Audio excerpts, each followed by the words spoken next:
that you start writing them. They start long before in your head.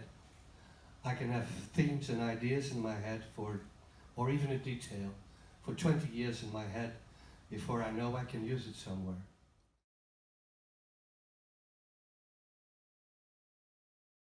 With every question, you say at the moment that she falls in love with this guy, how did she get in contact? Was that evident?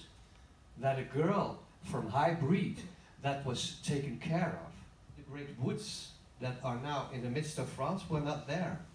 They were planted in the 16th century because the French were jealous of the English and the Dutch, their naval ships and colonialism beginning. And